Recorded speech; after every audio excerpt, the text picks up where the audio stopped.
Today on Doomed!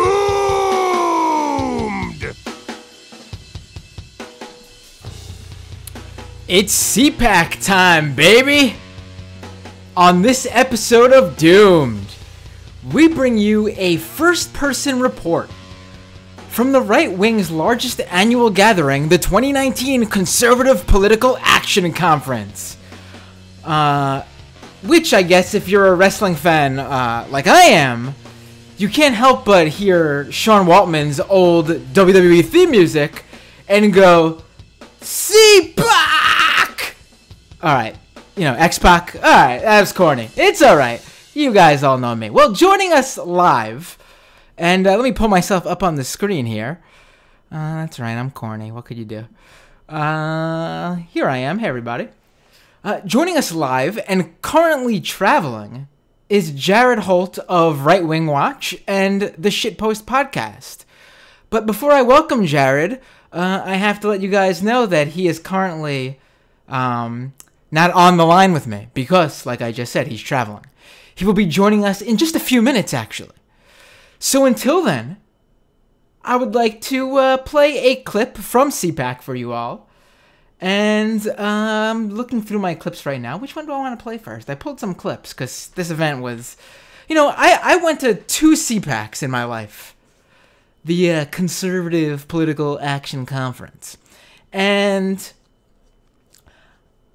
I love going. I'm bummed I didn't go this year. I went in 2016 and 2017. In 2016, I went with Blake Zeff, formerly of Salon and Cafe. And in 2017, I went with the one and only Rob Wisman, who was working with me at Cafe at the time. You guys might all know him from Twitter. And also the Go Off Kings. He is extremely funny, Rob, and it was a pleasure to be there with him that year. And I love going, and I'm disappointed I didn't go, and I already said that. And I gotta go next year. Really, I gotta go next year. Because if I don't know what I'm going to do with myself. It's painful for me. You all know. Now, if you watch this show, Doomed with Matt Binder, that's the official name of the show.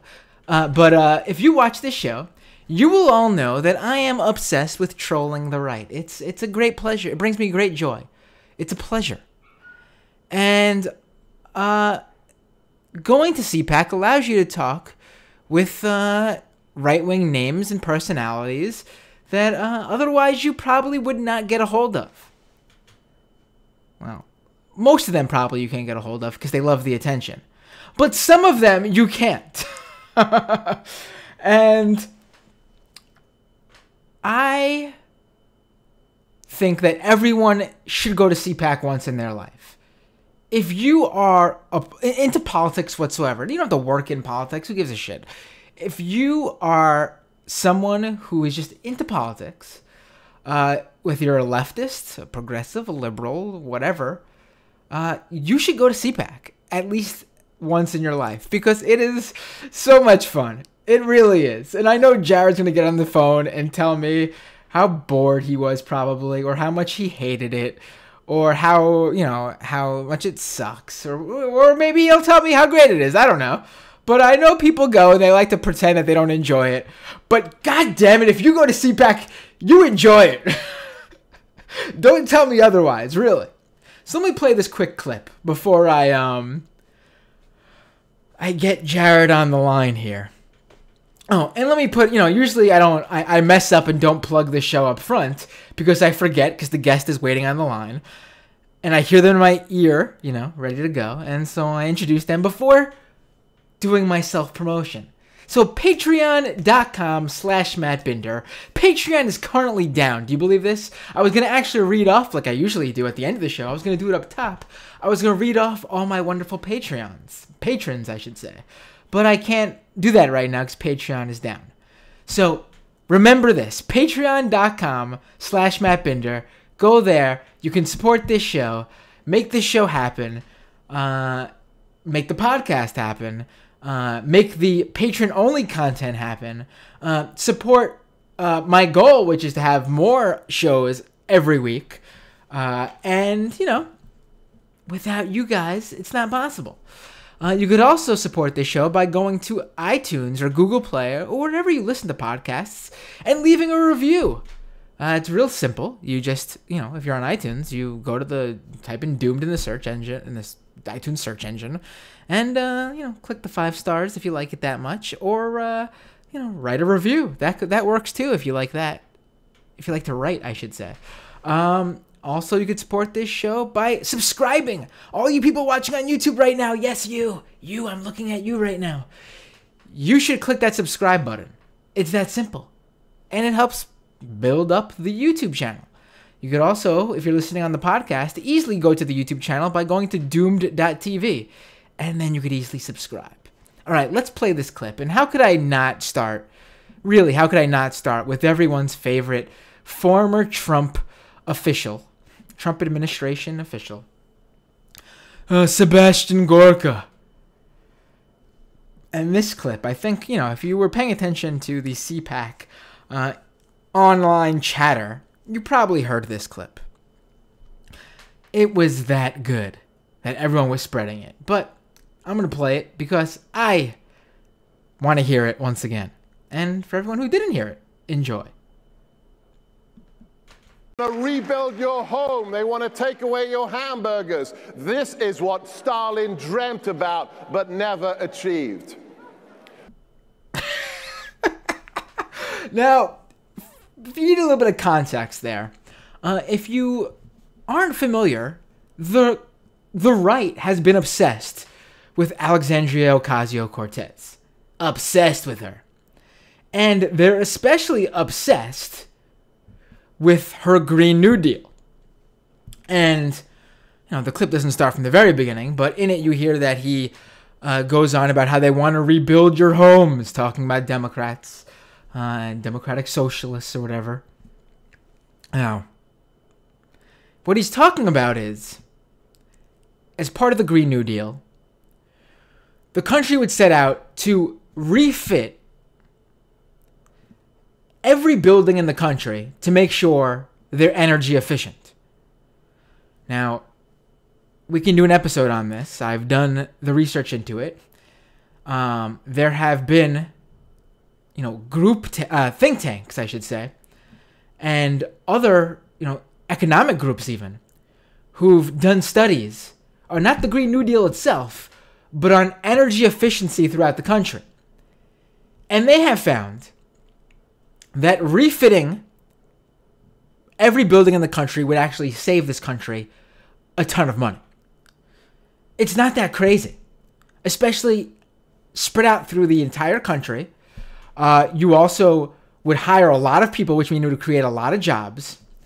And on top of all that, you would have a more energy efficient home, workplace, school, whatever. But his thing is they want to rebuild your homes, which doesn't sound so bad to me. I thought this was supposed to be like the fear version. I don't want it. If you offered to just refit my home to make it energy efficient or to completely rebuild it, please. Rebuild my home. Thank you very much. And then, of course, they want to take away your hamburgers. Simply, eating less meat basically would also be more energy efficient. That's just what she said. She didn't say they wanted it. That's what the Green New Deal doesn't say. They want to ban hamburgers. But you know who else wanted to, you know who else? He says, Stalin dreamt of banning hamburgers and never got to do it. And you know who else dreamt of banning hamburgers? Taking away your hamburgers, I should say, and never got to do it. His name begins with an H. That's right, the Hamburger. That's who.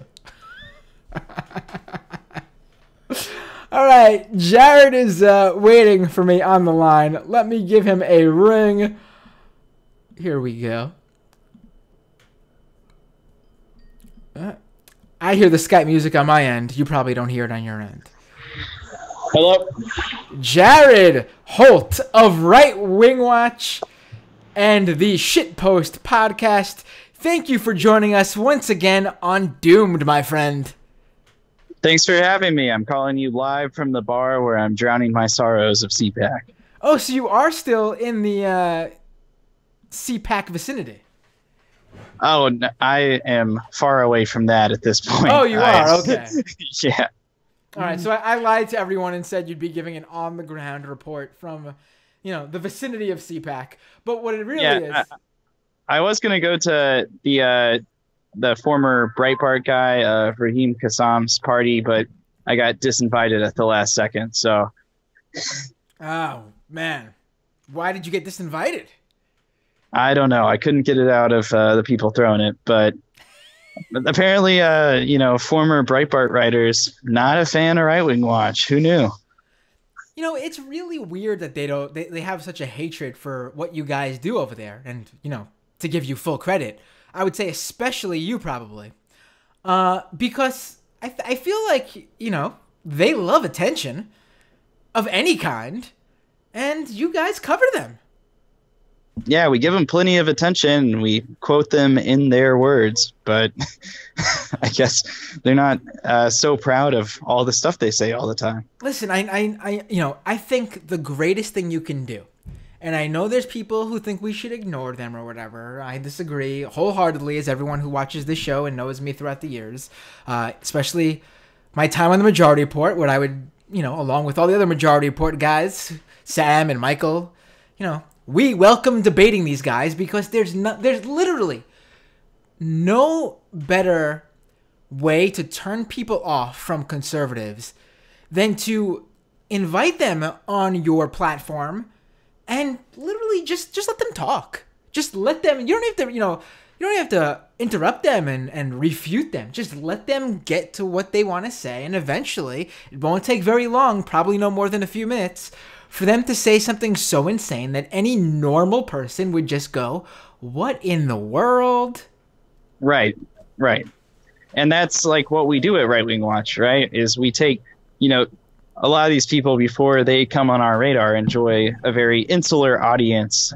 And, we're talking about CPAC, and that's like a great example of an insular audience where they are talking to the people that already agree with them. So they're getting praise, they're getting whatever, and then we open that up, and all of a sudden they're getting an audience of, anywhere from like liberal people to just like normal people, and they don't agree with it. And usually they view that attention as negative. So I think it is really interesting, sort of the reaction to Right Wing Watch and like Media Matters for America, just these organizations that are dedicated to sort of showcasing some of right-wing media and like what I do a little bit is like right-wing politics, activists, that sort of stuff, just sort of showcasing it to the world and exposing it up to the audience, because I tend to agree with what you do and what Majority Report does, which is like the best way to sort of combat this stuff is just to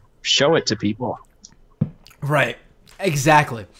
And my listeners know that I could sit here and talk with you for literally 3 hours or more, literally just patting each other on the back. But let's talk about your time. Let's talk about your time on at CPAC. Yeah. So how was this year's? Before you came on, I was telling everyone how much I miss going. It's been I went in 2016 and 2017, and I honestly had the time of my life each time. It is so much fun. And I don't know if you share that view, but I love it. Yeah, no, I love CPAC. I mean, like, for me to do the work that I do, there's like a very masochistic part of my brain where it's like, let's go listen to some bullshit and like, we're going to have a good time. And it like the sensitivity to this stuff just completely turns off, and it becomes like almost clinical. And CPAC is like already just sort of a circus, so being there on the ground is always like a really good time. But I will say that this year's CPAC was mostly boring, especially compared to last year, which was a little bit terrifying. This year I kind of felt like there's a column at the Daily Beast that ran before CPAC that was basically sort of arguing that CPAC is having an identity crisis where it doesn't really know what it is anymore. Like the audience and the sponsors and et cetera are just like also disconnected from each other, that it's really just like a gathering of like a ton of little tiny microcosms in the Trump universe. And I read that and I thought it was really interesting. And it's like every hour I spent at CPAC, like the more and more that sort of argument that I had read before seemed to ring true. Right. So you're saying that CPAC is basically a shadow of its former self? At least this year. I mean, CPAC changes every year. I think because Republicans lost the House last fall, they were maybe not, feeling the go off juice as hard as they as much as they were after Trump won, But how was attendance? Attendance was, it depended on who was speaking on the main stage, but attendance seemed about normal. But I don't know if it makes any sense. It seemed about what it usually is. And a lot of that is because like the CPAC organizers, like any sort of political conference, if college kids want to go or whatever, there's all these funders willing to step up to fill the place with young people to hear about this ideology and hopefully like build up the next gen of people who are going to be activists and organizers and whatnot. Right. I remember when I went in 2016, there was an obsession. I feel like there was almost every panel had some sort of gimmick where it was about bringing millennials to the GOP. Right. Yeah, because the GOP is like in large part losing millennials, as like Pew Research polling has shown. So there's like that. I feel like that's why TPUSA, and we can talk about this in more depth, like TPUSA was one of the sort of biggest names, biggest influences, like hard hitters of this conference. And I think like the success of TPUSA has largely been, in fact, like due to the point that the GOP has not really successfully been able to tap millennials, and TPUSA offers that promise that like that they have the secret sauce and they're gonna crack the code. Right. Let's go into that. But first, actually, I want to tell you how one of my favorite CPAC memories, and this is on topic here. We were talking with I was there talking with different attendees, and so many of them had no idea. While they knew it was important to bring millennials into the party, so many of them had no idea what the word millennial meant. That they just thought it was like the word for young people. Like it wasn't specifically. They didn't know it was specifically like a particular generation of young people. Of current young people. So I remember specifically one woman saying to us that back in her day when she was a millennial. Amazing. Now this lady was certainly old enough where when she was young, it was nowhere near the millennium in any shape or form whatsoever. So I don't know. It just didn't mean anything to them except young people. Right. But that's my fun memory. Let's talk about Turning Point USA. And, I think there's been probably no show on the planet. Jared, you host a very good show called Shitpost. But I would have to say that Doomed is probably the premier leftist outfit for disgruntled Turning Point USA members. Gun girl. And then I also had, I don't know if you know this, I've had Kevin Martin on the show. Oh, I didn't know that. Yes, no. I had a like 2.5 hour long conversation with him on this show. Was not planning to go that long, and I swear to God, this kid is so close to jumping on our side. He's not. I don't think that I might eat my words like I did when I told the gun girl not to fall for any grifts, not thinking I should have also told her not to create her own grift. But I think this Kevin Martin kid's a bit different. I think this guy's going places. Yeah, I mean, well, there's a piece of wood at the bar patio I'm outside at, so I'm just gonna hit that real hard for you, Matt. what was Charlie Kirk's deal? What was Candace Owens' deal? What was turning about? Now, from what I understand, from what it looks like, the NRA used to, not to go a little bit off topic here, but the NRA used to have like probably the biggest of all the groups, the biggest presence there. It seems like they were completely absent almost, and Turning Point USA has taken over as probably the group with the biggest, presence at CPAC. Right. Yeah. Because last year, like part of what made CPAC last year just sort of like feel jarring, was, there was all this rhetoric about like the Second Amendment, Civil War, yada, yada, yada. And a lot of that was because the NRA had such a massive presence there. Like if you would go to Radio Row, and I know you're familiar with Radio Row because you've attended, but so there's like the main conference room where the big stage is and like media is in the back. But if you go outside the media pit and go around the corner, it's just like radio shows and like this year, like Blaze TV was set up. It's people broadcasting from the conference. And whenever people are done with their speeches, they usually like go around the back to Radio Row and do a bunch of like radio interviews. Last year, NRA TV had like a full-fledged setup. They had, cameras, Dan Bongino, my favorite Minecraft character, hosting like all like so many hours of NRA TV. They had guests rotating. I mean, like they had the corner spot, which is like the premiere spot. And it was like a mini television studio there. And then this year, the NRA didn't have a booth in the exhibition hall, as far as I could tell. And if they did, it was really tiny. And B, the NRA's like Radio Row presence, I'm pretty sure it was just like one dude with a transmitter.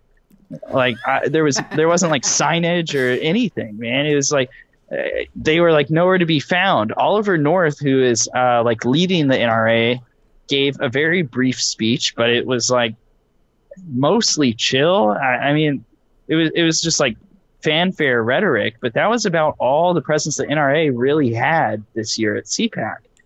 And TPUSA, and I went to TPUSA's party last night, and I definitely want to talk about that because there are some incredible scenes there.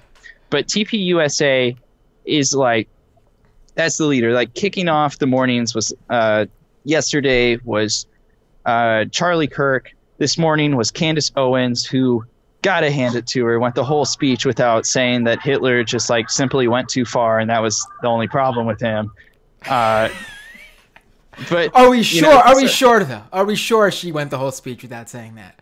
I'm sure. Yeah, she made the whole time. It was amazing. It was really, really impressive. Was there a Hitler mention at all? No, she didn't bring it up at all. Wow. What's it called? It's not Goodwin's Law or something. Oh, right. Where like as soon as the Holocaust or Hitler's invoked, like the conversation's over, or you lose the argument or something. Right, Godwin's Law, right. Oh, that's right. Yeah. Close enough. Yeah. They're leading off, and the TPUSA party that I went to last night was sort of headlined by Donald Trump Jr., the president's adult son, and his Fox News GF, Kimberly Guilfoyle. And then there was like Bill Shine was there, who works in the White House, and it's just like that is sort of the premier organization, as far as I could tell, at CPAC this year. Wow. So they had, sounds like they pulled out all the stops. They had all the big conservative celebs, the big names in conservatism. Yeah, like Donald Trump Jr.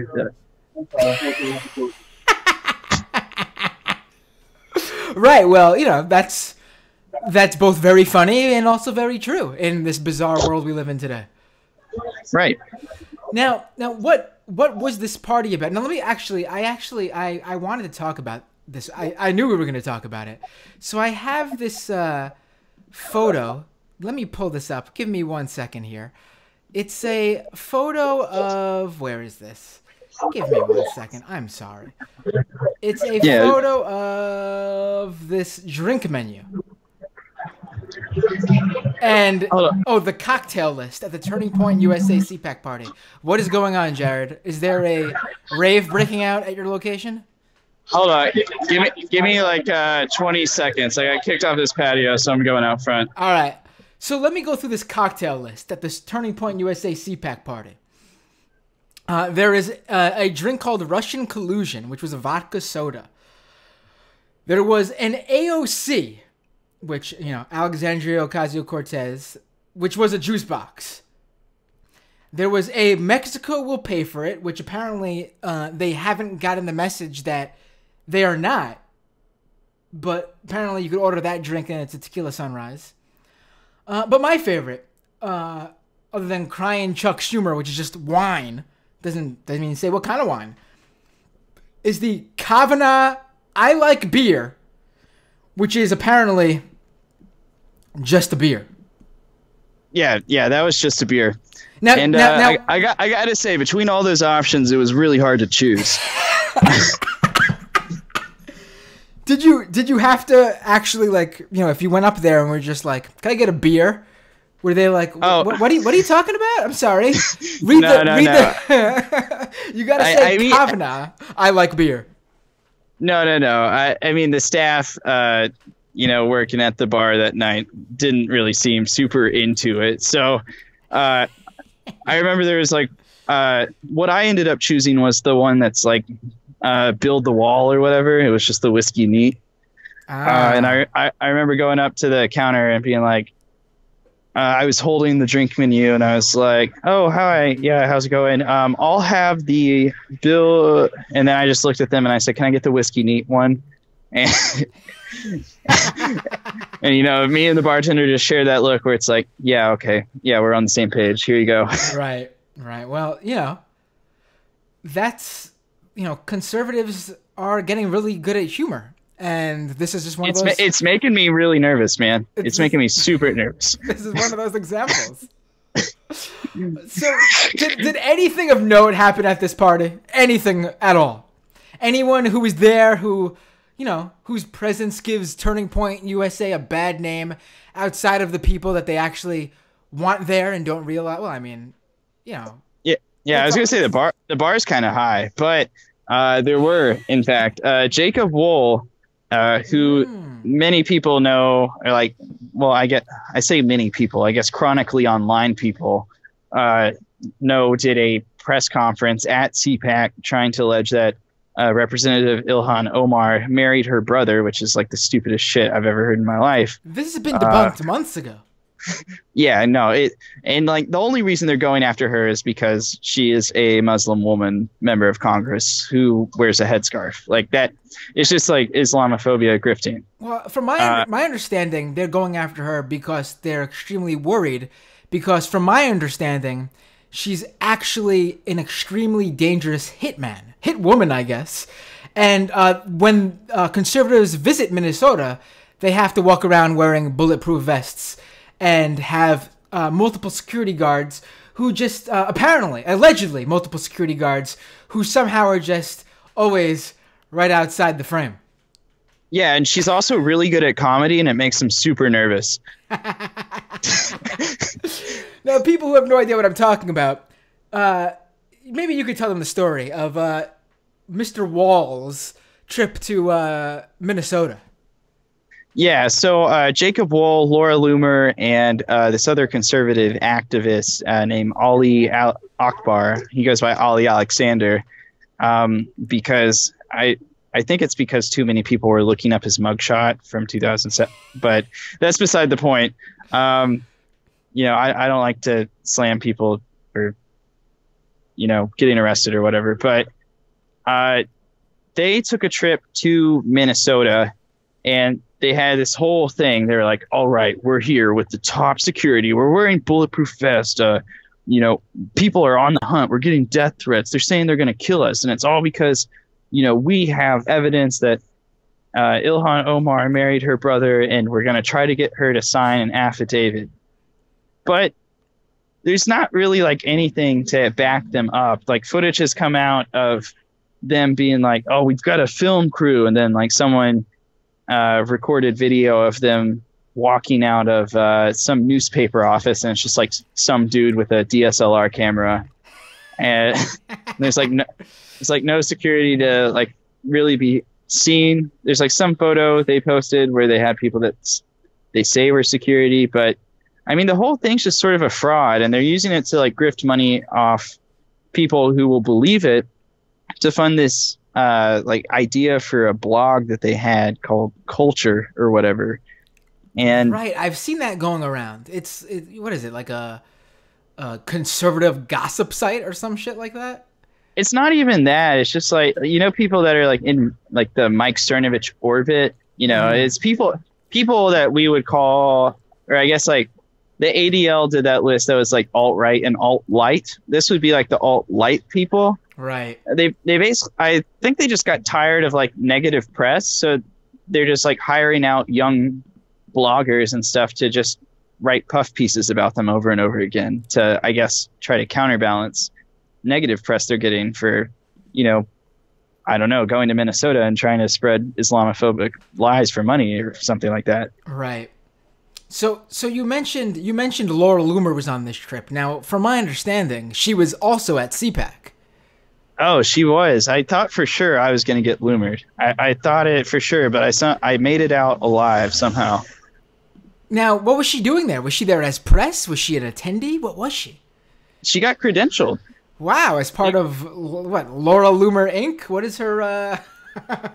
What? I don't know. I didn't get a good look at her press badge, but she had media credentials, and I emailed the like comms people at CPAC, and I was like, "Hey, do you guys know who you just gave media credentials to? Because she's in the press pit right now, just like yelling at people."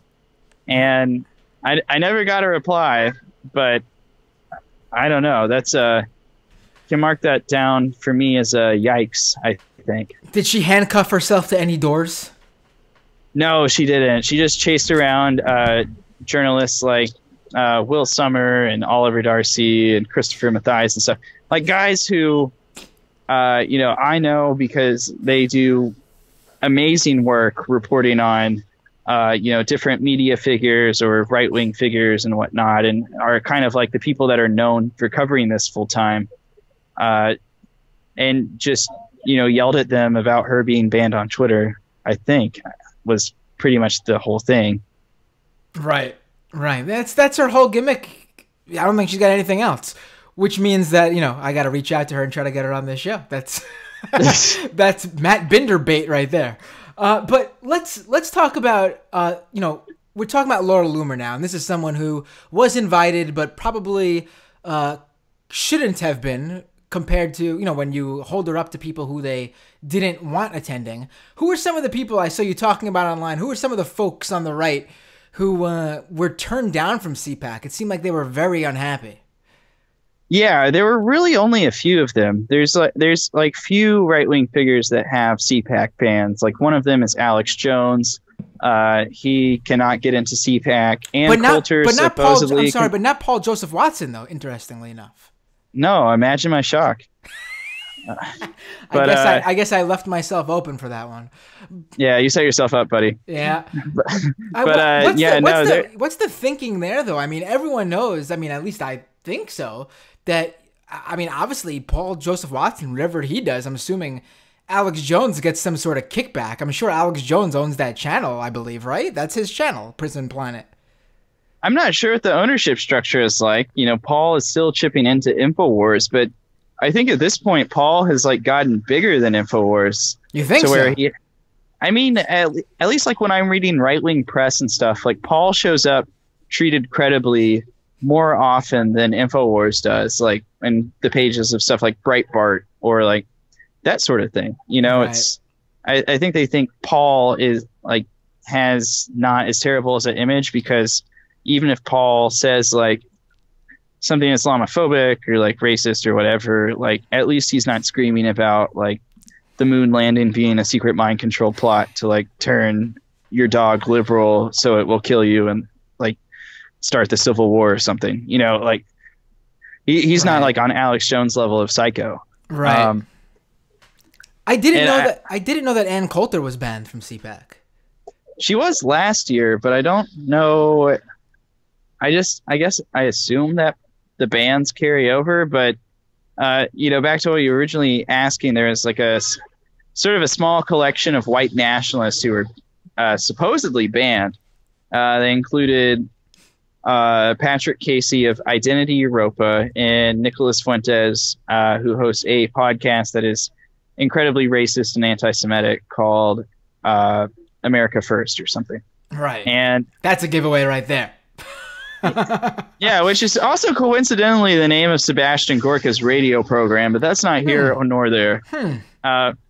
So they were banned and basically spent like all of today trying to get in anyway, to the point where like police were like gunning down an escalator, like trying to find Nick Fuentes and like pull him out of the conference because he was just like showing up and starting trouble with his gang of like 10 also like insanely anti-Semitic and racist fans that were at CPAC.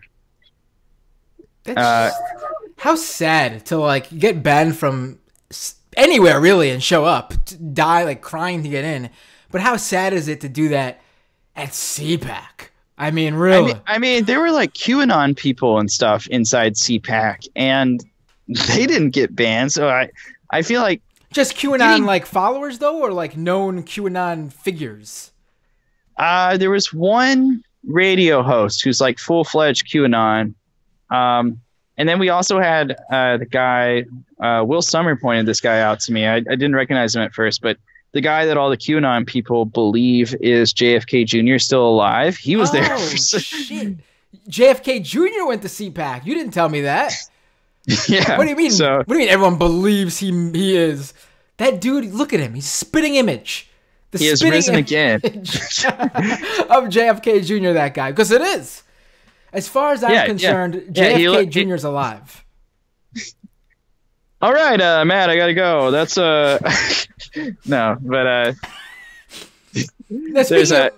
speaking of QAnon, you had sent me, I believe it was you who sent me a DM letting me know that your favorite thing that you saw was QAnon related. Oh yeah, it was. I think the best thing I saw was Joy Villa, who is this like, conservative celebrity favorite. She's a vocalist. And she's actually like a very kind person and, very, very nice, very talented and everything. But she does believe some pretty crazy stuff.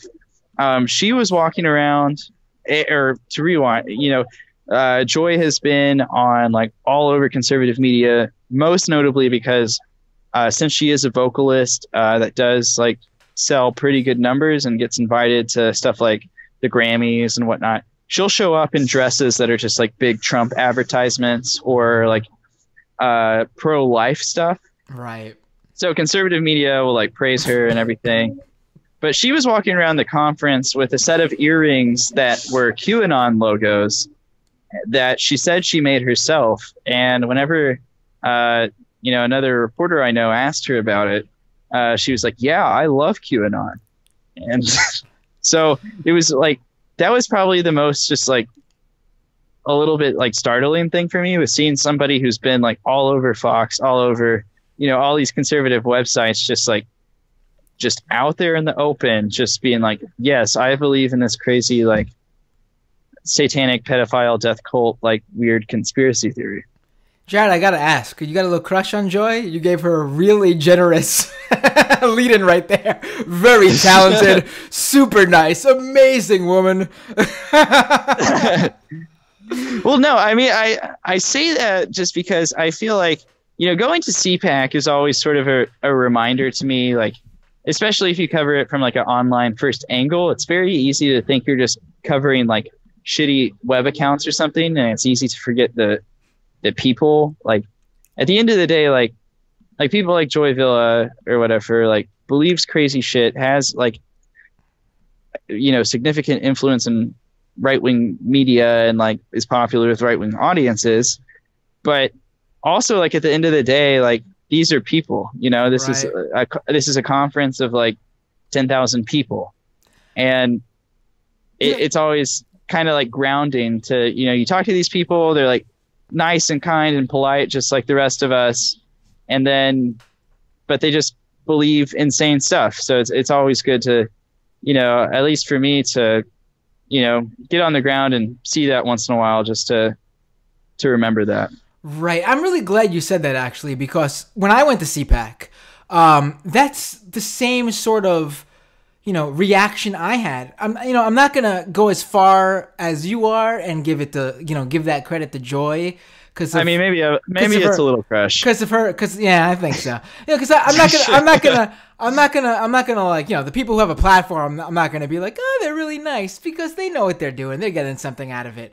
But what I do notice when I go to CPAC is the attendees, just your average everyday Americans who go to this conservative conference because they are right-wingers. Those are the people that I met, and I was like, wow, they're really nice, which makes me actually feel sort of bad for them, that they're taken in by this sort of stuff they're hearing.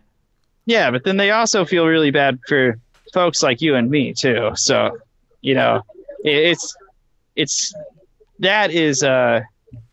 I hate to be the both sides guy here, but they would talk to me and just be like, yeah, I don't know, you just, you crazy leftists just don't get it. And, I'm thinking the same thing about them. Right. I heard you got called a Judeo-communist or something like that? Yeah, which Judeo just means Jewish. So right. That was just like, I found out later that guy was a Nick Fuentes fan, and that makes a lot of sense. It made some sense after that. So what was I going to ask now? How did Faith Goldie get in? I mean, it's not really super hard to get into CPAC. Really, I thought she was there with somebody. My bad. Like she was there as a guest of some sort. Oh, if that's the case, I didn't hear that or find that out. But CPAC is such a big event that you can just like walk up to the desk and buy a ticket. So right, but I was talking about, we were just talking about, Nick Fuentes was banned from attending, I assume, right? So I think Faith Goldie would have been on that list with them, no? I don't know if she ever got banned. She was certainly like getting clumped in with Nick, at least online, from what I could tell from the chatter, as if she had been. But from what I know, to like the best of my knowledge being on the ground there, a lot of these folks just sort of stayed in the exhibition hall, which is downstairs from where sort of like the action is happening. And I think that's probably because they just don't want to encounter the press, or like they're afraid of what like security will do if they're called out or that sort of thing. Right. Now, before you came on, I played a clip from what I assume is because he certainly is mine, everyone's favorite former Trump administration official, Sebastian Gorka. Thank you, Jared. And I played the clip that was going around where basically he said that, Democrats want to steal our hamburgers or whatever. But something even better than that was given to us thanks to Sebastian Gorka being at CPAC.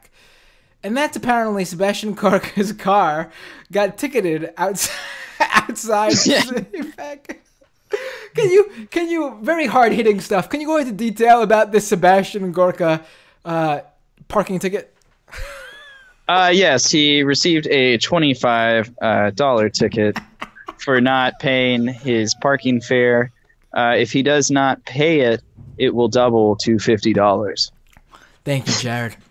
That's the important. It's the hard-hitting stuff. That's why I'm there. Right, and it's fun to see if you look at his someone took a picture of his parking violation notice on his car, and it literally like has his license plate, which, as we all know, if you've ever seen a picture of his car, his license plate is Art War. Oh, it's so good. So, anything else interesting happen at CPAC, Jared? I'll got a police car rolling past me real quick. Just a second. I believe it's not for me. It's not for me. I promise. You have to let me serve it up to you first before you cut me off and say that line. But okay, we'll let it slide. Okay. Oh no. I mean, I guess like last thoughts before I go is just there's like a real and you know, I sort of like lightly brushed on this earlier, like at the top of like when I called in, but there's a real like identity crisis and disconnect between you know, what would be known as like conservative incorporated, which is the big think tanks like Heritage Foundation, ALEC, you know, the people that are all gung-ho about, you know, lowering tax rates for businesses and, you know, privatized healthcare and everything. And then also just this cult of personality that has come along with the Trump administration as he's like served through office. And it was really awkward to see the conference try to balance both of those, because the audience just didn't really seem into the first one. Like it very much is the cult of personality. And because of that, the audience felt very fractured, and it was also very boring for most of it. Just because, you know, the Republican Party is changing and sort of getting lost from what it used to be. And, you know, with that, the largest conservative conference, you know, follows suit. So this year felt pretty boring. There was nothing really crazy. I guess we'll see. Tomorrow is the closing day. That's when the president is supposed to speak there. I guess if anything, you know, just mind blowing is going to happen, it's going to be tomorrow. But in the meantime, you know, I felt like this CPAC was kind of surprisingly dull and visionless. I think visionless would be the word I would choose. Right. No, that's an interesting point, because this is, you know, I guess you could say last year's CPAC was so, you know, we were only what, a year out from Donald Trump's presidency, so they were still on that high. He had they were still fuck yeah, we got him, boys. Like, right. So what we're seeing now is sort of like, you know, their expectations are officially not being met, but they are, like you mentioned there, it's like a cult. It's a cult of personality. And so you have these folks who are very disappointed in how things are going, yet they can't find it within them to criticize the guy who they put it all behind. Right. They placed all their bets on, you know, a table that is not playing out for them the way that the more, I guess, money interest of conferences like CPAC would really like. And because you have that cult of personality thing happening at the same time, it's like it's struggling to come to terms with it. Right. Now, Jared, really quick, I have to ask you, because it just came to I just realized this. Yesterday was the first day of CPAC, and it was also the same day of the Michael Cohen hearing in front of Congress. What was the chatter at CPAC about this? I mean, it was generally just sort of the right-wing talking point. I mean, there wasn't too much chatter about Cohen, but whenever it was brought up, it was, you know, people just saying that, you know, Michael Cohen is a liar, and we know he's a liar, and he's going to prison for being a liar, and so why would you trust anything he said? It just totally wrote it off. Right. Now, I had said online that I assumed QAnon somehow the QAnon folks somehow spun this into believing that this is actually good for Trump. This is all part of the plan. Did you see anything like that? I need to know. Very important. Oh, I didn't. There's so much stuff happening on the ground. I haven't been watching QAnon chatter for the past few days, so yeah, I've got no idea on that. But if the pattern is going to follow suit, I can imagine that assumption. It's probably a few keystrokes away on the QAnon hashtag to prove that true. Who would you say stole the show? Would it be Michelle Malkin? Would it be the My Pillow guy? Would it be the guy from Pawn Stars? My heart belongs to the My Pillow guy. Mad respect for the guy who makes pillows, who opened up his speech being like, I used to be addicted to crack and I was an alcoholic, but I'm not now. And I think God wrote my speech at 3 a.m. So mad respect for him. But as far as showstoppers, day one, hands down, Diamond and Silk just brought the place down. And today it was Michelle Malkin, because like she, veered into that sort of like racist territory, like just throwing out like racist stuff, being like, we don't care, like, why would I care about immigrants when like they're not even American, and like stuff like that. And name dropping people like Gavin McInnes, Laura Loomer, that sort of stuff from the main stage. And she brought the house down on that. So today was probably like the biggest one, except for Mike Pence, but that one was kind of to be expected. Right. And I believe I saw that Michelle Malkin even trashed the ghost of John McCain. Yeah, that's epic. Mad respect for that, though. Right. I mean, I gotta give it up for Michelle Malkin. You gotta give it up for Michelle Malkin. I will not be apologizing for that one. Gotta give it up for her for that. Oh yeah, good stuff. You love to see it. So Jared, what's left for you on this the eve of the last day of CPAC? You're gonna bask in the glory of I'm guessing you're far away. So is there any conservatives around you? Any is a conservative bar you went to just because you didn't get enough of conservatism for one day? No. I've been up since like 5 a.m. because, you got to get there early to see Glenn Beck. Why not? What time did Glenn Beck go on? He went on at like 7:45 or something like that. What? Why would anyone? I went to CPAC. Never. I guess I missed a ton because I never got there that early. Yeah. So I've been up super early. I've been hanging out, listening to like just weird stuff all day and meeting weird people. So hopefully, when we hop off of here, I'm going to run upstairs to the bar and throw a couple drinks down my throat and try to decompress a little bit. All right, Jared. Really quick. Last thing, I promise. You said you were talking to some people about some interesting things. Can you give me a scoop? Something no one else anywhere knows that you learned while at CPAC. Give me a scoop. Give the doomed listeners a scoop.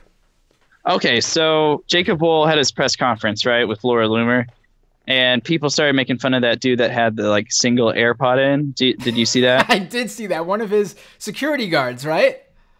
Yeah. So I won't say too much more than this, but what a lot of people didn't notice was the rock on Laura Loomer's left hand. So I wasn't able.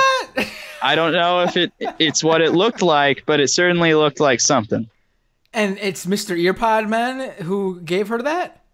I don't know. All I know is, I saw it was ring finger in a pretty sizable gym. So that usually means something, but I wasn't able to confirm out that it does mean that. So that's the scuttlebutt. That's the juicy gossip I can drop on the doomed crowd, exclusive to this podcast. Folks, if you like a Loomer, you better put a ring on it. Oh, that was bad. All right. Yeah. You need to outro me after that. I'm done. I'm leaving the podcast, Matt. Right, folks. Send me off. Jared Holt of Right Wing Watch. You could read his work at rightwingwatch.org. Also, Jared Holt of the Shitpost podcast. And Jared, where can people listen to the Shitpost podcast? How can we get a hold of this podcast? It's I guess wherever you're listening to Doomed, whether it be iTunes, Stitcher, or whatever, just search Shitpost. But the I in Shitpost is an exclamation point because iTunes would not let me put vulgarity in the show title, right? Because they are cowards. Right. I guess I'll end it here. I also, who else is a coward? I think just a little bit. Maybe not the best move calling my guest a coward, but you haven't had me on the show, your own show yet, Jared. I gotta just throw that out there. Where's my Shitpost invite? Hey, we'll fix it. I don't know. I think you might have a reason. We'll see. Maybe it's because your podcast is better than mine. I'll accept that.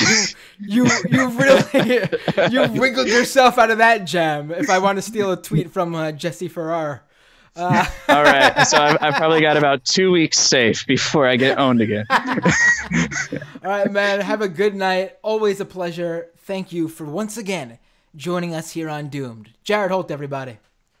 Thank you. All right, folks. So here we go. My favorite noise that you guys never get to hear. The Skype hang up. That was a lot of fun. I always like having Jared on the show, and I especially enjoyed having him on to give us just a little summary of what was going on at CPAC. You know, I felt like I could go through each of those people, a full-on show, with Jared about all those folks we mentioned. But I wanted to give you all a little taste of what was going on at CPAC. Again, if you've never gone, you should go. It's a lot of fun. Patreon.com/Matt Binder. That's how you could support the show. Is Patreon working yet? Let me see. If Patreon's working, I want to give a shout out and a thank you to a few people who make this show possible. It is working. Look at that. Patreon.com/Matt Binder. You guys can all run there right now. And and give me your money. Right. Yeah. All right, here we go. I must thank the patrons. And they are Abigail T, Adam Q, Alan B, Andrew H, Benji A, Bobby M, Brett R, Brooke H, Chi, Christine H, Clement C, Colin R, Cecily C, Dank Uger, Dave K, David Z, Dragon Slayer 19, Emily M, Fraz K, Francis Z, Ian Curtis J, Jameson Test, Janelle A, JR, Jasmine H, Jeff K, Joseph R, Josh C, Julie, Katie S, Marcos R, Max W, User Me, Michael J, Michael M, Misfit Demit, Mr. Danks, Mugrim, Nicole A, Namde Net, Omid M, Romina O, Cena, the good folks over at Struggle Session, TM, Tamni G, Thaddeus A, Tina M, Tom G, Tom M, Trine E, Will P, and Zarin. Folks, those are the people who make this show possible. And if you would like me to read your name off on this show and let the literal thousands of people who listen to every Doomed podcast and the dozens of people who watch it on the YouTube live stream, go to Patreon.com/Matt Binder. Before we go into the members section, I just want to play one more clip because I think it's really funny. To play these clips from CPAC. Now, which one am I going to play? Let's see. Okay, let's leave you with this quick one from Scott Walker. That's right, Scott Walker, the former governor of Wisconsin, who notably brought Foxconn, the Apple iPhone supplier, to Wisconsin in this big giveaway for Foxconn, promised tons of jobs, and ended up saying they were not going to bring any of those manufacturing jobs, and they were going to be like a tech lab, meaning that Scott Walker got rolled, and also he then lost his election. He lost the midterms. Let's listen in to what he has to say at CPAC. How important it is today more than ever to stand up for the protection of innocent life, particularly when we see the kind of threat. And by the way, it's not live birth abortion. It's not infanticide. It is murder. If you take the baby home and kill the baby at home, it's murder. It's the same thing's true at the hospital. Oh. What? So, I don't think that's happening. Where people are taking their child home after giving birth and aborting them. I also don't think that's happening where they're giving the child, they're carrying a baby for 9 months, giving birth, and then also aborting them at the hospital. But Scott Walker, you keep at it, buddy, and you will continue to be absolutely nobody. All right, folks, we're going into the patron-only part of the show. If you're watching on YouTube, you can continue to tune in. If you're not, become a patron. See you all next time on Doomed. All right, folks, give me a second here. I will open up the Skype line for all of you, and you can call in if you want. We had a call-in show last week and received a ton of calls when Bernie Sanders jumped into the race, and it was fantastic. It was a great episode and really made me feel really... I mean, I enjoy all the episodes of Doomed. I think all my guests are fantastic. But it made me feel... Otherwise, I wouldn't have them on the show. But it made me feel really good, actually, to see so many people call in and interact when I had not, previously set up, a whole, I had reached out like you were a guest and set up an appointment where, scheduled you on the show. We had, I would say half a dozen people called in, and there were a few people who I didn't get to even get on the show. Let me just log in here. I don't remember the login. There we go.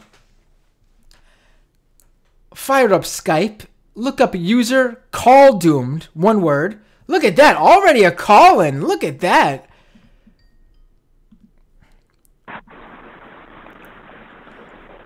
Hey, you're on the phone. What's your name? Where are you calling from? Renee Mukaya from Santiago, Chile, as usual. Otherwise known as the Jimmy Reefer Cake of the channel. Oh boy, look who it is. It's good old Renee. How you doing, buddy? Great. Now I have news for you regarding, shall we say, kind of like the Pepe and Snow Circles of the Patagonia, shall we say? Now, Renee, I know you like calling into this show on your nightly jog, but yeah. the noise is a little bit too much to keep you on. I'm sorry. Okay, I'll call later on then. All right, cool, because it's the wind's blowing, and I don't want to have people who just listen to the audio sit through basically not even being able to hear you. Call back. All right, let's go to again, call Doomed, feel free, on Skype. Let's go to the comments on YouTube. Grim, normally I watch Nintendo voice chat after TYT on Friday, but instead we got Doomed. What's Nintendo voice chat? I'm detached from that world of Nintendo YouTube. New Harmony Naptown, what is up, Matt Binder? What is up, New Harmony, is the question. Misha says, Doomed. Grim says, Doom and Stoner Metal is best metal.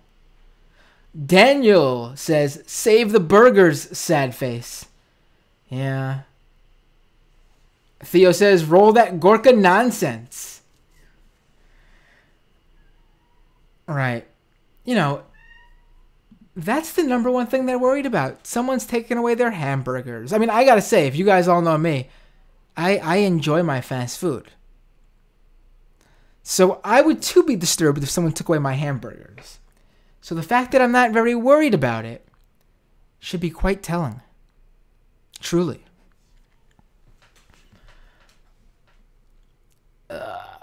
New Harmony says, why go to CPAC when you have crazy-ass Trumplican family members? Well, that's the thing. You get to experience people who you're detached from. I know you're being funny and being silly. I get what you're saying, but I'm going to take it seriously and be that asshole. Going to CPAC is amazingly fun because you get to just see it in the wild. No need to worry about possibly, never seeing Crazy Aunt Beth ever again. I don't have a Crazy Aunt Beth. Or loony Uncle George. I don't have a Uncle George. But, you have to watch what you say. So, Christmas isn't awkward or some shit like that. No, you just go to CPAC and just do whatever. Just enjoy. Just literally, it's like you just skip through a fantasy land. It's like a theme park for leftists who enjoy trolling and owning conservatives online. Just go look. The Chapo guys were there this year. They get it. They knew why they should go. It's I can't sell it to you any more than just don't give them money, by the way, though. If you really want to go, start a blog or some website and apply for a media credential. You'll most likely get it. I mean, look at who Jared said was getting in on media credentials, Laura Loomer.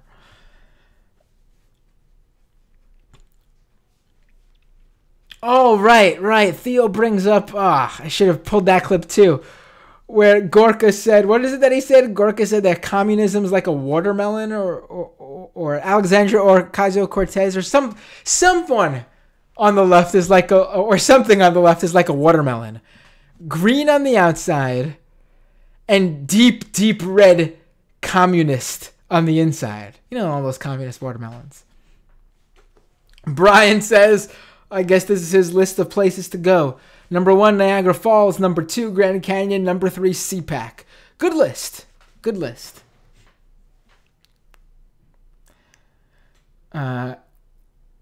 Grim said AOC will mass produce the Big Zam and the Impossible Burger. Bullwhip Johnson says, I'm coming for those hamburgers, Sebastian. We're coming. I will not say the whole Booker T quote. If you all know the infamous Booker T clip where he calls out Hulk Hogan. But, hamburgers, we coming for you!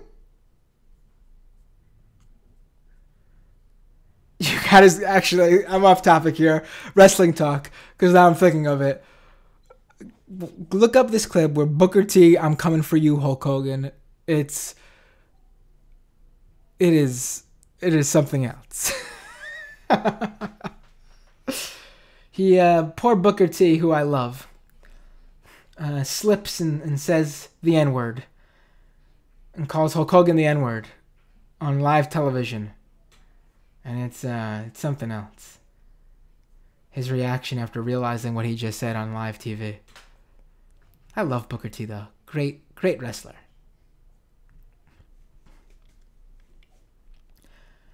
Right.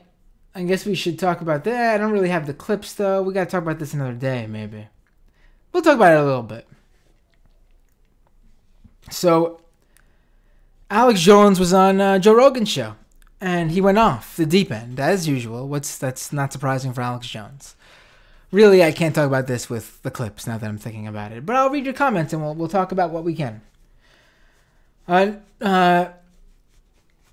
New Harmony says Alex Jones is either the biggest bullshit artist since P.T. Barnum. I think that's it, actually. Or he's a complete nutter who needs to be locked away in a padded room. Honestly, I'm not even trying to give him credit here. It's the first one, from what I understand. And, I think you can just tell he's a performer. It's not... Does he really believe these things? Maybe. Some of them. Does he know what he's doing, though, when he's delivering them in that way? Absolutely. Guy's a performer.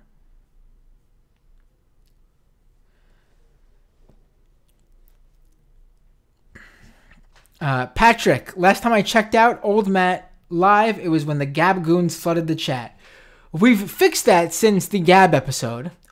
We have some wonderful moderators like Kennedy, and I think Chi was also given moderator status. Did I give Misha mod status? Misha, if you want mod status, let me know. You're usually in here. And of course, any other regular doomed YouTube livestream viewer, you are welcome to be given YouTube livestream mod privileges. Grim says, the way I'd parse, Alex is definitely grifting off of schizophrenics because he's sociopathic enough to further enable their delusions. It's a good way to put it. I gotta say, though, too, Alex Jones has a lot of quote-unquote normal viewers, at least from my understanding of it. You have to remember, Alex Jones was not always politically batshit crazy. He was just your run-of-the-mill, tinfoil hat, aliens are, secretly running, aliens secretly came to the Earth years ago and have been camped underground ever since, or they're lizard people running the world. It was really in recent, the past, I want to say less than a decade. You have to remember, that may sound like a lot, but he was one of the earliest people to be using these platforms, these online platforms. His show's been around for so long. And it's really been the past less than, half, I don't want to say half a decade, a little more than that probably. Around when Obama, there we go, became president, I would say. He went off the deep end. Now remember, he hated Bush, but it was your normal, still at the time, really, most conservatives dabbled in this whole Bush was responsible for 9/11 shit, and he was, Bush and Cheney were after the Iraqi oil, which, again, is that really conspiratorial? It was a weird time where, Alex Jones was actually making some points sometimes, but also he was batshit crazy, but not in the same way he was later on.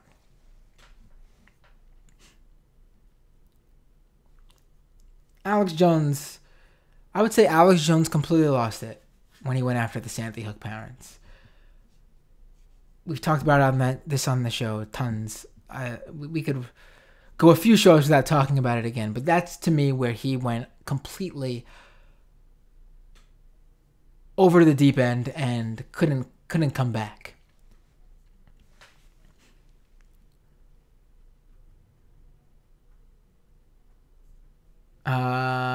New Harmony. AJ is gonna get some abortion doctor killed like O'Reilly did. Seriously, needs to be cut off of all media.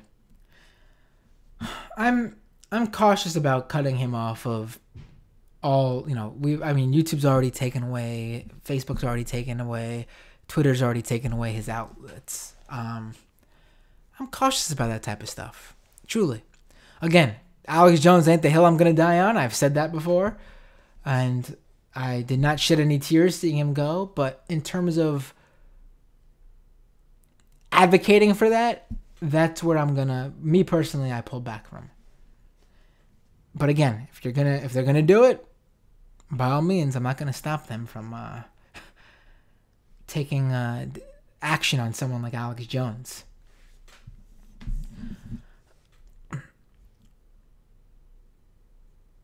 Mix. AJ's a character, a narcissistic character, but not schizo, just playing a part. Yeah, no, he's not the schizo. And let's not use these, maybe not the best terminology to use. Because there's people who are mentally ill who are not Alex Jones. They're good people.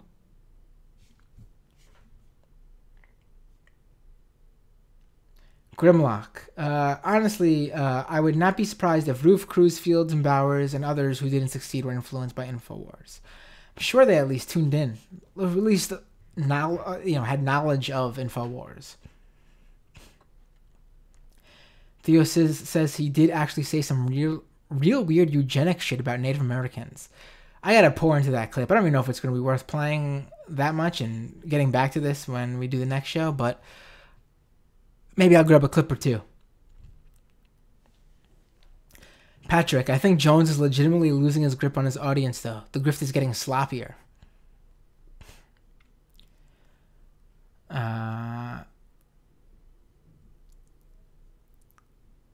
New Harmony. Rogan has good guests like Andrew Yang, Tulsi Gabbard, Kyle Kalinske, and Neil deGrasse Tyson.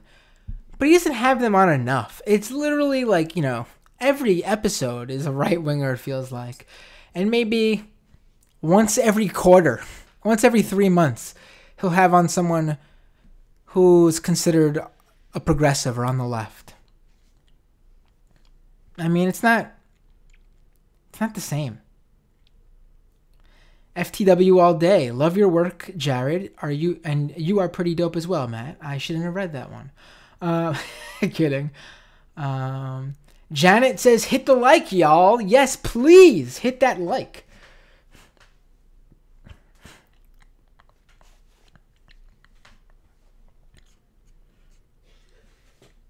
New Harmony says, Yang talking about automation is pretty damn interesting, especially given Soul of Man Under Socialism is one of my favorite essays.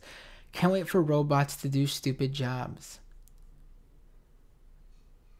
Grim says, I'm voting Bernie in the primaries. Theo says, what if Ilhan actually ordered a hit on Jake and Laurie?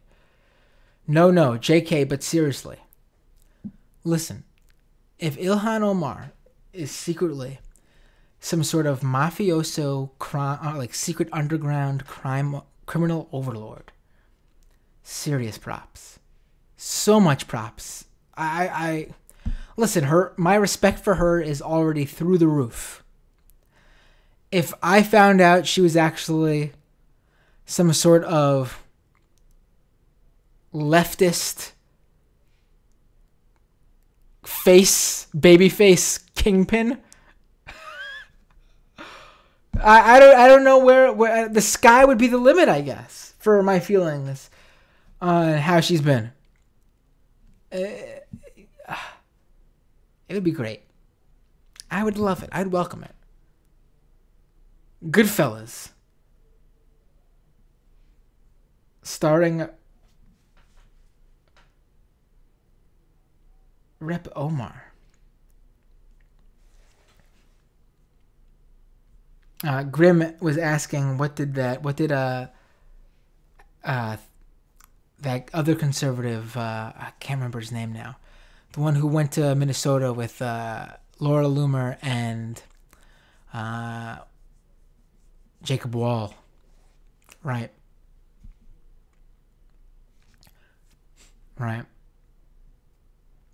Asking, what did he get arrested for? It might be worth mocking. I don't know, actually. I will look into that. I remember, I did look it up, and I remember it was something like, it was like burglary or something like that. I don't know exactly what it was. Patrick asks, how was Andy Kindler on the Majority Report earlier today? I missed it, but I love Andy. I think he's very funny, but he's also very anti-Bernie, which hurts to see someone you like so much be so nonsensical.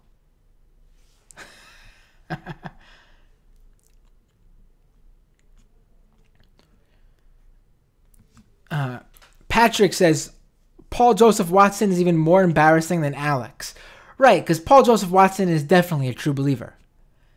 Alex Jones is a performer. Paul Joseph Watson, when you're watching him, the things he says and how he says them, that's him. That's who he is. That's what you're getting. That's what he believes. Grim asks, is CPAC still hosted at the Gaylord Hotel? Irony among ironies. It is. And when I went with Blake Zeff with Cafe in 2016, we were shooting a bunch of videos, and one of the videos we didn't release because it actually just didn't work, was a bit where we asked conservative attendees how they felt about CPAC being at the Gaylord. And they didn't bite. I think they're, for the most part, at least outwardly, I don't know about what they feel on the inside,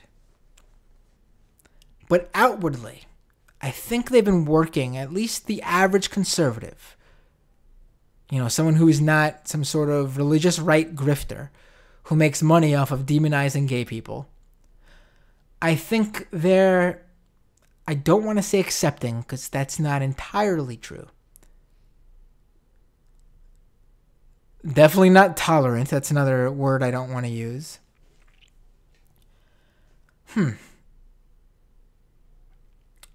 Maybe more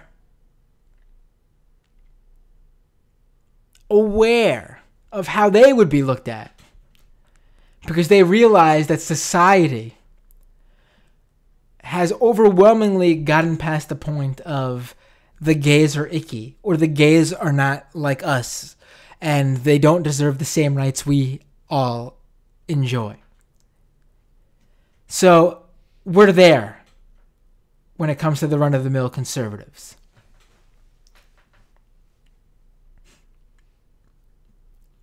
New Harmony says that My Pillow guy must love that location. Grim says, well, first Patrick says, Zombie JFK Jr. Right, it's great that they believe JFK Jr. is alive. And we talked about this on the show before. If you missed it, go back in the archives, jump in the archives, look up any QAnon episode. Not any QAnon episode, the last QAnon episode. With the QAnon Anonymous podcast. That one, we talk about JFK Jr. Being back from the dead in QAnon world. Grim says Q-anus. Nice pun. Nice play on words, I should say. Q-anus is 100% degeneracy. Theo says Joy is literally only known for wearing Trump dresses. Right. I don't know. I said this in front of him, so I'm not talking shit behind his back, but I don't know what was up with Jared with that whole intro for Joy VA, whatever her last name is. That was a little bit, I think Jared's got a thing for her. Maybe she could be the Hannity to his Combs. I don't know. But that was Jared, buddy. Maybe we need to maybe I gotta try to make that happen for him. Gotta reach out to Joy, invite her on the show and see what I can do. If she's really as nice as Mr. Holt says she is. Bama Fox says, I thought she was a Scientologist as well. It's totally possible. I think that would make a lot of sense, actually.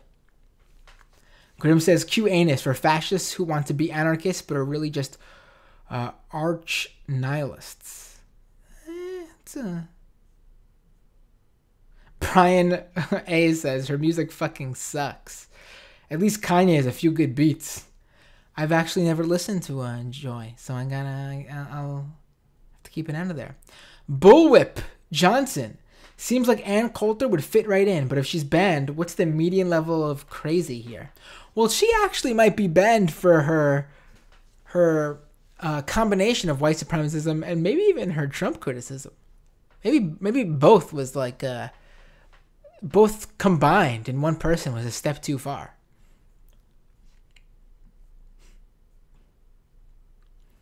Jesse Cool. Faith Goldie gets to stand with Canadian conservative leaders, so why not America too? Right. I should have gone into more about who Faith Goldie is on the show with Jared. I just realized that of all the guys and gals we spoke about, she's the only one I just threw out there and we didn't really get into. And I don't think most people, at least in the U.S., know who she is. Right? She ran for office, and she ran for mayor, right? In what city in Canada? Was it Toronto? Or Vancouver? Or where was it that she ran? I could look it up, but I also could not look it up.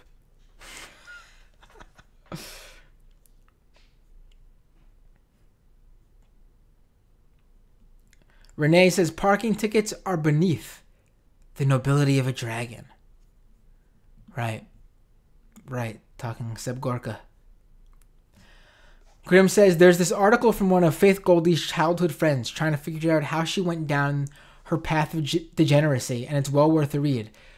I read that a while ago, and it was very good. I might have to give that another read because I don't quite, it's so much going on. I don't quite remember all the details, but it was a fascinating look at how just some average, preppy sort of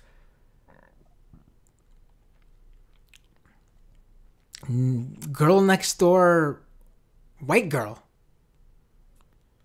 becomes some sort of far right crazed white supremacist.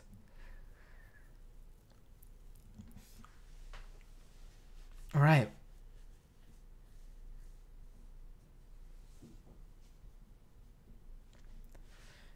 Second Clancy says, did anybody under the age of 60 go to CPAC? For fun, I mean, LOL. Well, Turning Point USA has quite the presence there. You should go. It's like a parade of, to see this, it's like a parade of, you know, college students following around Charlie Kirk when he shows up on the floor, or, you know, running multiple different booths, hawking their Socialism Sucks t-shirts.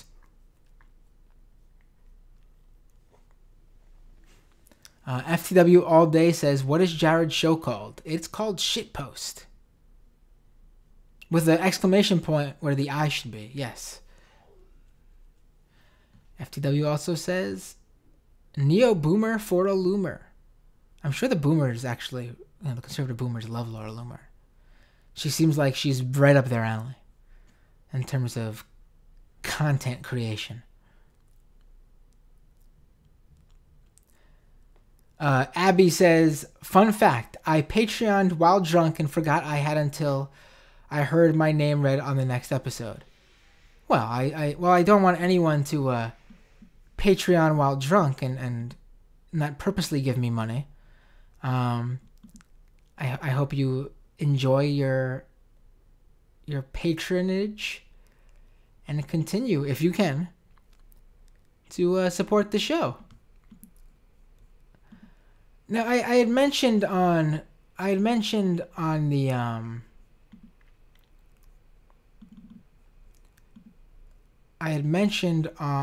previous episode when Bernie ran that I was thinking of doing some more things, and I still am. I'm just trying to figure out the exact scheduling, because, you know, this Bernie primary run is starting to ramp up. He's doing an event in Brooklyn tomorrow. And I would like to cover that more. I'm trying to determine if it should be quite under the Doomed name, or if I should branch it out. But also, I'd like to do a newsletter, like I had mentioned, also, because I think that's a way where more people who, you know, may not be consuming podcasts or YouTube live streams can sort of follow along with all that.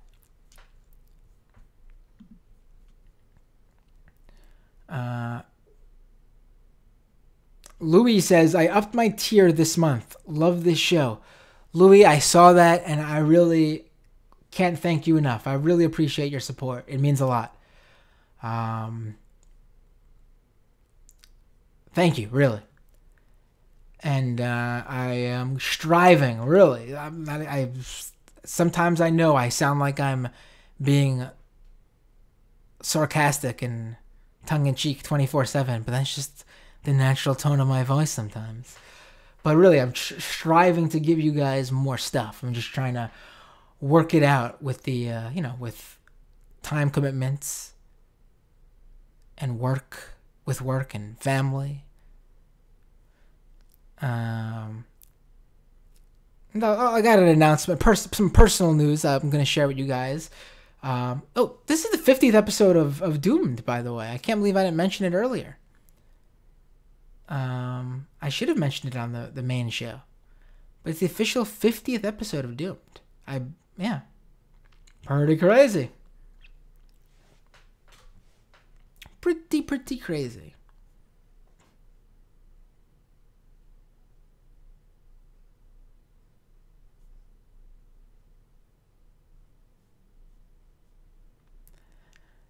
Abby says, Instagram just reminded me 3 years ago today was my last Bernie rally. Oh, wow, that's cool. Grim says, meanwhile, Bernie's first rally is on my birthday. Sounds pretty perfect. Bullwhip says, this is my first Doomed. Well, welcome to Doomed, Bullwhip. I hope you enjoy. Usually we do, usually we don't do anything. This show is whatever I want it to be. But usually we do a deep dive into some of this stuff that you're normally not hearing on other shows. But CPAC really fits the sort of right-wing fringe stuff we cover. And so I wanted to get Jared on to give us a sort of summary from the ground.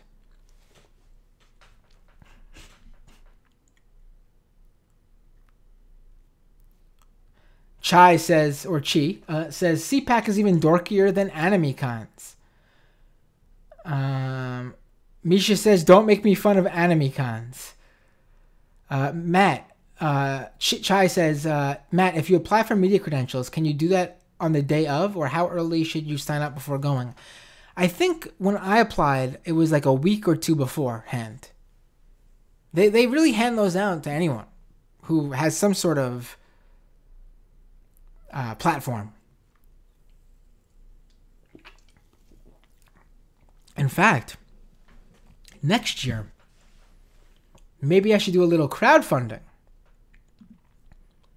and get doomed listeners to get me to CPAC. Because really the only thing I would need covered is the travel. I'm sure, and the hotel. But you know what? I could probably, if someone like Jared Holt is going, I'm sure we could maybe split the room or something, and it'd be a lot cheaper. And then the only real expense is the train ride down from New York City. Maybe we could do that. And I wouldn't just do like a random. I would do multiple different things from CPAC. I mean, I shouldn't go into it now because it's now a year away. But I would do, live streams on the floor and podcast episodes and grab, filmed content to produce videos. We would have a lot of fun down there.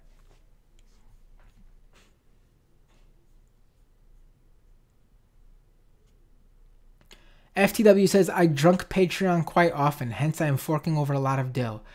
I also support Submedia, Unicorn Riot, and it's going down. Good thing I don't have kids yet. Right. It's hard with kids. I can attest to that. You're probably not Patreon drunk. Even if you're going to give me your $5. You should probably support the shows. And I'm not saying you don't support these guys for real. Those are all great outlets, actually. Props to all of them. But, Theo goes, ah ha ha ha, I just watched the Booker T clip. It's fantastic.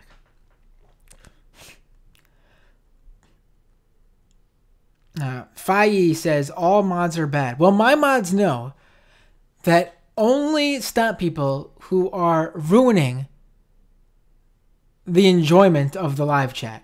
I have made it clear that based on content alone, conservatives are allowed to speak their mind in my chat. However, the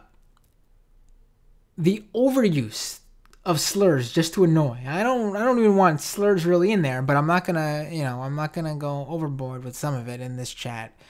Because again, like I was saying with Jared, I think if you let them speak, it says enough. But the use of it in a fashion that stops the doomed listeners from enjoying the live chat and the interaction that I do with the show, that's the type of stuff that I want banned. I want removed. Because it's not adding. Anyone is welcome to come in this live chat and debate me. Bring it. Speak their minds. You should call into the Skype. Call Doomed. Really, I'm open to it all. You can bring me your most insane ramblings. And I'm open to it. But don't just be an asshole and annoy people so we can't run the show. Because then what's the point? Really. You want to troll me? Call into the show and say something stupid. At least you're giving me content that I could riff on. Can't have fun if the live chat's moving so fast because you're spamming the N-word over and over again. No one wants to see that shit to begin with. But also, no one wants to see just bullshit ruining the chat. FTW says, Joe Rogan can eat a sack of rotten assholes and die for all I care. Well, I won't say that. But the first half is fine. As George Lopez would say, FTP or fuck that puto. Puto. I said it very, I actually, while I am not Hispanic, I'm not Latino, I could actually, because my partner and her entire family, and thus my son, are all Latino, I actually can do a fairly legit, you know, when I speak the few Spanish words and sentences I know, not sound like a generic Caucasian dude saying like, you know, like, hola, amigo. But that was pretty bad on my part. That was very white of me. It sounded like Mayor Michael Bloomberg when he was giving his infamous winter blizzard in New York updates in Spanish on the television. Grim says, hell yeah, FTW, that's a bunch of homies who deserve monies. Absolutely. I haven't thrown any money at Patreon yet, but Submedia and Richard Wolff seem like the highest priority, especially Wolff's Democracy at Work. Right. And I think you forgot someone else there, Grim. Doomed, but okay.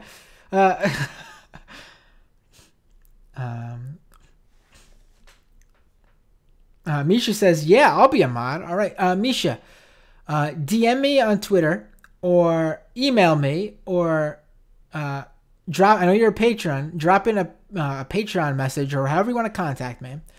I need your full YouTube account URL. And then that's it. I can make you mod. Not the username. Not like your generic. Not your generic. Your preferred picked YouTube account username. The full like HTTP URL.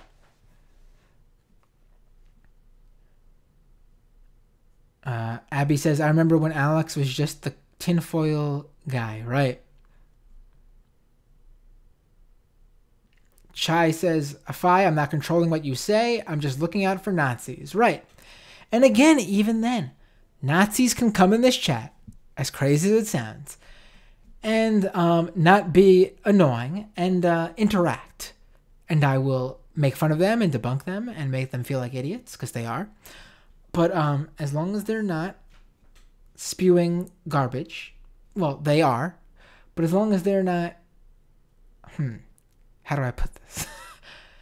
As long as they're not ruining my ability to own them by spamming the chat and making it impossible for me to read, that's the stuff that I don't want.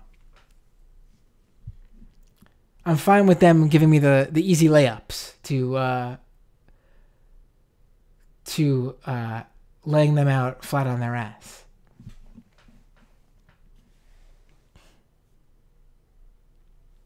Abby says, to be fair, Bush was responsible for 9/11. Right, in certain ways. Not in the way that conspiracy theorists say.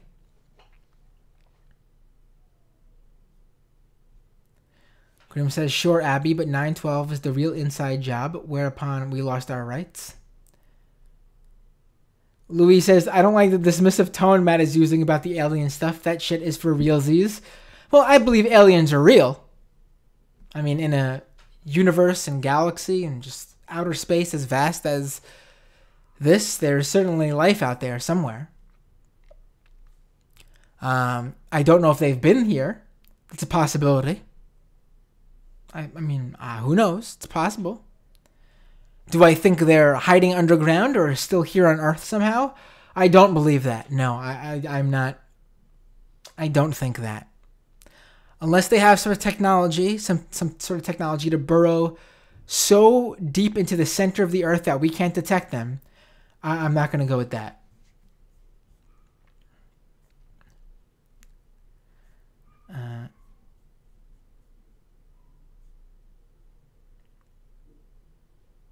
Renee says, of course, the only Chinese guy racist Rogan invited is a crypto fascist. I don't know enough about that, Renee.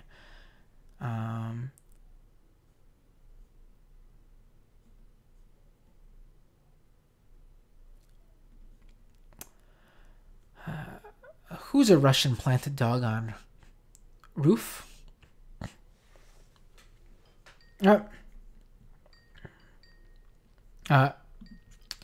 Renee's trying to call. Renee, actually, sorry, buddy, you're calling too late. I'm literally just wrapping up the comments here. We'll have to you have to call in next time, okay? remember what you're saying, and we'll get to that next time, 100%.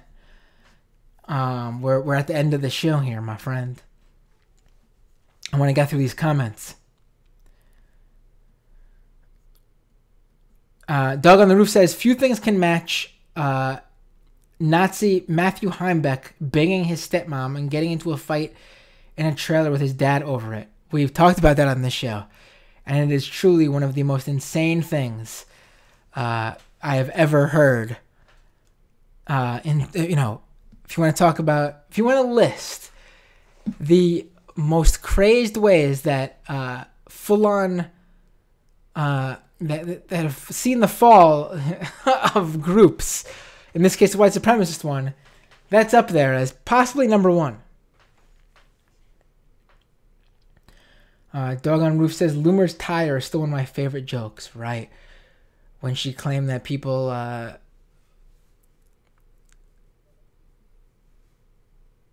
cut her tire. And people pointed out that no, it's just worn out. And she posted a picture of her flat tire. And she said people are making fun of me and my tire. She said, oh boy, that was too much. Oh boy. Abby says that QAnon podcast is pretty great. Right. There's a QAnon guy at my work, says Abby. He's cray. Right, for sure. FTW says Joe and Alex basically admitted that they prey on schizophrenic people. Grim says Q is the new John Birch Society, perhaps. FTW says he was always politically batshit crazy, Matt. What the hell are you even talking about? Even half batshit crazy William Cooper called him out for his dangerous bullshit.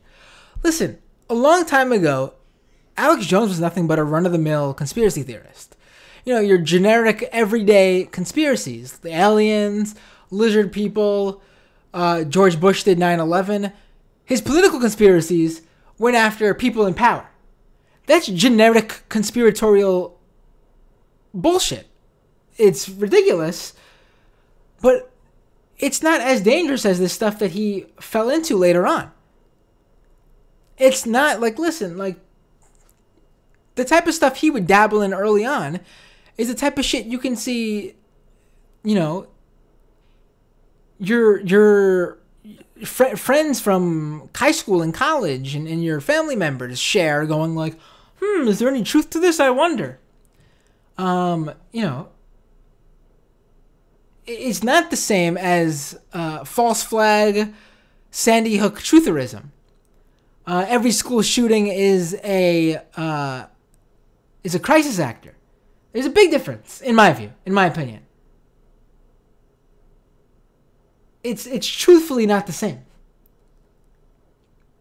One can be watched and laughed at. The other cannot. Louis says, did you see Bernie on The View this morning? I did not, but I'll have to check it out. But I did see that they asked him about Hillary, and he throws out that, you know, Hillary did not call me, and I don't think I'll be seeking her out for advice because we have fundamental differences. Completely sounds fine to me. It wasn't throwing Hillary under the bus. And people were up in, you know, Hillary dead-enders were up in arms over it. There's no shame in pointing out that I respect Hillary Clinton, but I'm not going to ask her for advice in my presidential run because we have fundamental differences, and I also don't think that she would help me out because of her feelings towards me. I mean, she literally went on TV a year after the 2016 election and blamed Bernie Sanders on television for her loss. I mean, what do you want Bernie to say? Oh yeah, I'm going to go to her for help. He's not going to go to her because he knows she's not going to be behind him. I mean, it's that simple. Where's the controversy? Where's the scandal in that?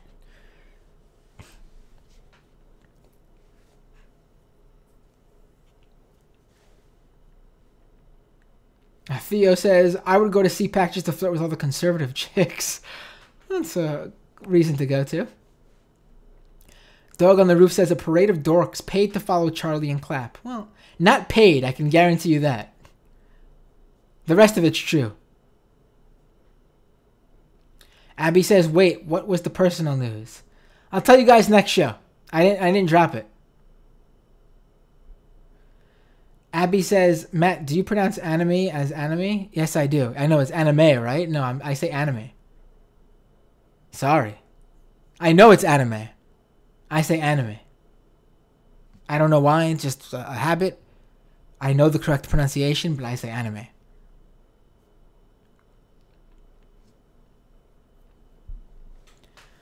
Now everyone's laughing at me. I'm at the part of the chat where everyone's laughing at my pronunciation of anime. Fine. Anime. I say anime, though. Sorry, guys. It's the queens in me. Grim says, I find deep dives to be purple pros that ought to be sleeping with the fishes after taking a long walk off a short pier in a pair of cement shoes. Louis says, it's actually impressive how peppy and high energy Matt always is. I'm actually extremely tired and incredibly hungry right now. I haven't had dinner yet. So, but yeah, I guess that's sort of my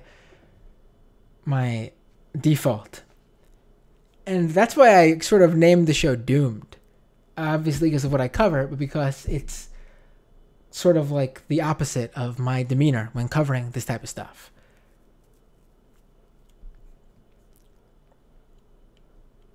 FTW says, enough was enough for me when I watched Joe Rogan and Sam Harris set up Hannibal BRS. Free discussion. He was not equipped to handle. That was all I needed to know about those two pieces of shit. I need to see that. Send that over to me. I'm a big fan of Hannibal BRS.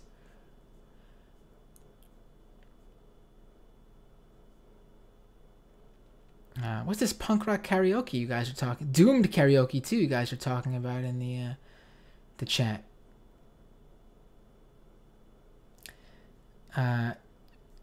Chai says, love the Peggy Hill Spanish. Thank you. I swear I could do better. Abby says, you don't believe in sexy mole men? I do not. Sorry.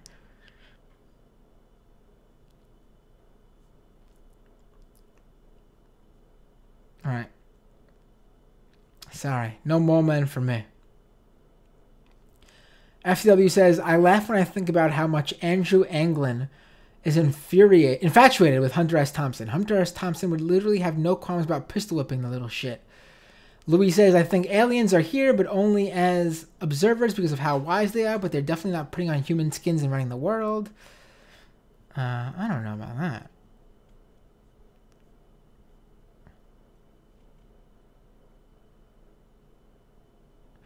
Louis says, yeah, McCain really tried to get Bernie to throw Hillary under the bus, but he was very careful about not sounding harsh. Right.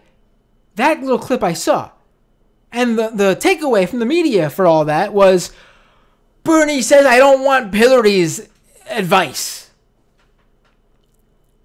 You can't seek out advice you know you're not going to get. I mean, come on. Ollie says, sup, ninja. Are you calling me ninja? I wish I was ninja. That guy's got a lot of money. Streaming Fortnite. Theo says, now say manja. Right, good old manja. Anime and manja. No, it's manga. I know that. Fuckers are making fun of how I say anime. Abby says, eat on the stream. Listen, if I start doing regular YouTube live streams of me just talking about politics, but also eating at like a midnight snack at like 12, it wouldn't be as long as the Doomed podcast, but like for 30 minutes, 40 minutes, you guys would watch that? I mean, really, you would? Maybe I'll do that. That'll be the bonus stuff. I've been talking about wanting to do more episodes. More YouTube live stream stuff at least. It's a lot easier to just throw up on here while doing live than, putting out the podcast. And for me, the Doom podcast is, for the most part, getting a good guest to dive into this stuff. But if you guys would like me to do more of this banter, maybe I'll do something like that. I don't know about eating on the stream, though. That's sort of that's don't people get like some sort of like sexual gratification out of that? Don't people do like what is it, chatterbait type stuff eating on stream? You guys have to give me more money for that.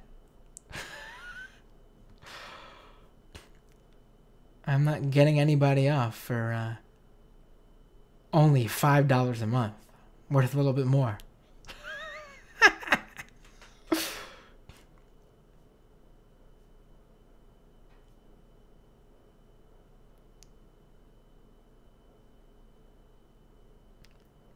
Yeah, it's wait, it's not manga, it's manga? Who the fuck says manga? Is that really that one I didn't know. Whereas anime, I know it's anime. And I say anime. I've called it manga my whole life. Listen, you guys know I'm into some dorky stuff, some geeky stuff.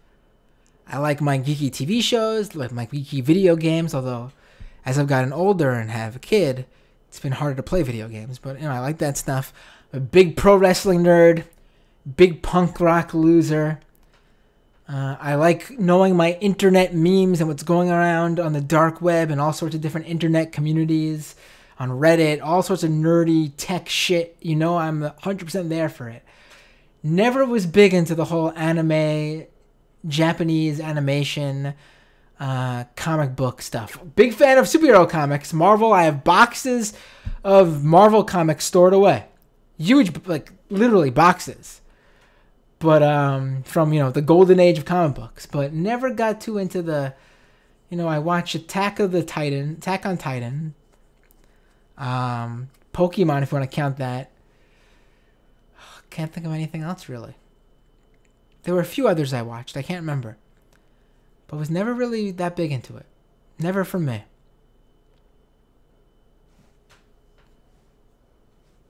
Chai says, it is not manga, dude. I don't care.